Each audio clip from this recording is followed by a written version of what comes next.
7 years. That's how long I financially carried my entire family. $300,000. And when they died, I found out they left me nothing. Not money, not a house, not even a single piece of jewelry. And when I finally stopped paying, they called me selfish. But what happened next changed everything. If you've ever been the one who gave everything and still got treated like you were disposable, subscribe right now, like this video, and comment justice if you believe fairness always comes back around. Because this story isn't just about betrayal. It's about what happens when the family ATM finally shuts down. Let's begin. I'm the oldest daughter, and if you're familiar with that role, you already know what it comes with. Responsibility, sacrifice, and silence. I was the successful one, the one who moved out early, worked 2 jobs through college, and built a stable life from nothing. Meanwhile, my parents struggled, my siblings struggled more, and somehow,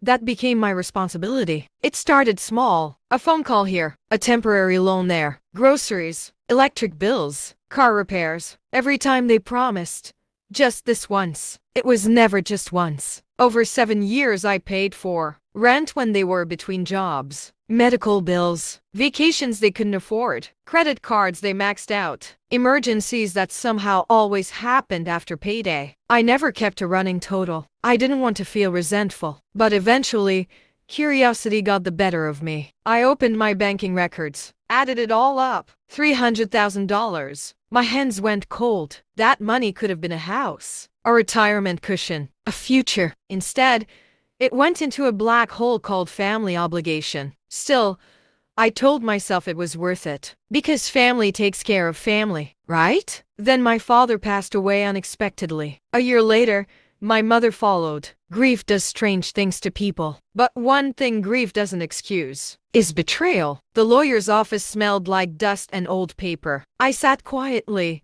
hands folded, expecting nothing extravagant. Honestly, I thought I might get something symbolic. My mother's necklace, my father's watch, something. The lawyer cleared his throat and began reading. My siblings received the house, the savings accounts, the car, personal belongings, family heirlooms. Then he paused. He looked at me and said the sentence I'll never forget. You are not listed as a beneficiary. I blinked. Once, twice. I thought it was a mistake. Maybe there's an addendum, I asked softly. He shook his head. Nothing. Not even a letter. The room felt smaller. My ears rang. My chest tightened like I couldn't get enough air. 7 years. $300,000. And I wasn't even worth a goodbye. I confronted my siblings that night. They didn't deny it. My brother shrugged and said, "You didn't need anything. You're already doing fine." My sister actually laughed. "Mom said you'd understand." Understand? I asked about the money, about everything I'd paid. That's when their tone changed. Suddenly,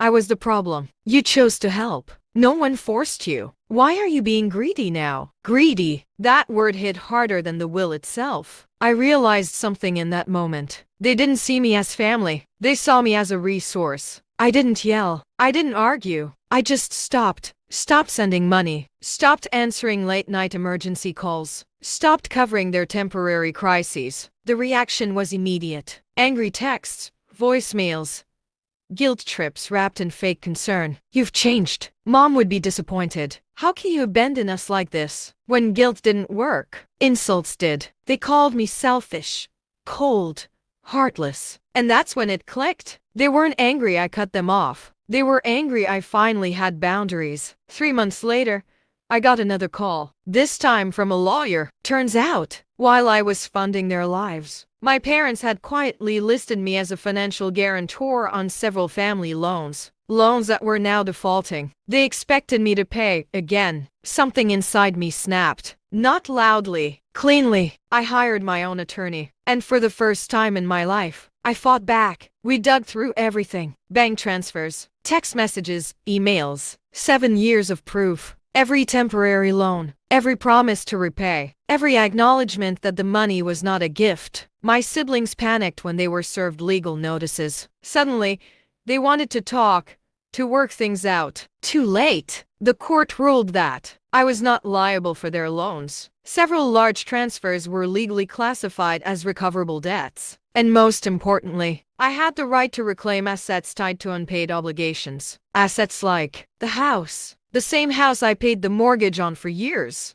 I didn't evict them immediately. I waited, let the reality settle in. Then I sold the house. Legally, cleanly. Watching them realize the safety net was gone was surreal. No screaming, no dramatic apologies, just silence. For the first time, they had to face the consequences of treating generosity like entitlement. As for me, I felt something unexpected. Not triumph. Peace. I didn't win because I took something from them. I won because I took myself back. My time, my money, my self-respect. Family isn't about how much you give. It's about how much you're valued when you stop giving. Sometimes the most powerful revenge isn't destruction. It's withdrawal. Because when people only love what you provide, taking that away shows you exactly who they are. If this story resonated with you, like this video so more people hear it. Subscribe for more real stories of justice, boundaries, and earned vindication. And tell me in the comments, what's the hardest boundary you've ever had to set? Your story might help someone else find their strength.